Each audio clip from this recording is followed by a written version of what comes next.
So, how do you have the life insurance conversation with your partner?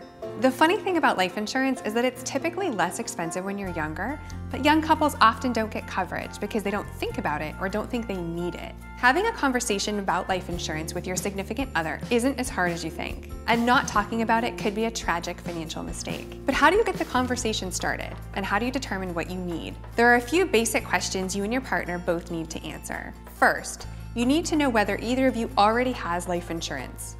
Sometimes it can be offered through work, though usually that's not enough coverage to protect your income if something happens. And if just one of you has coverage, that's usually also not enough. Both of you need your own life insurance policy. You also need to talk about how much you earn. This will help you determine how much life insurance you'd need if something were to happen to one of you. For example, you might want a policy that covers 7 to 10 times your annual income.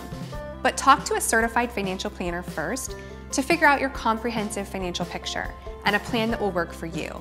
Now that you've covered the basics, you'll want to discuss how long you'll need the coverage for. Typically, you'll want a term life insurance policy that covers you for 20 or 30 years, or long enough that your kids are grown and gone, and major expenses like a mortgage are paid off.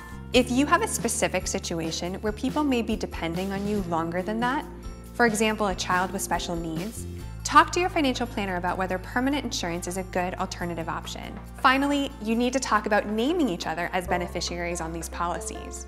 That will ensure that if something happened to either of you, the other would receive the payout. You will also need to decide on contingent beneficiaries. If something were to happen to both of you, make sure the coverage is distributed to the correct party. Wasn't that easy? These are the basic points you'll want to cover as a couple to get the life insurance coverage you need. But a certified financial planner or licensed insurance agent can also help answer any questions you have to make sure you're protected.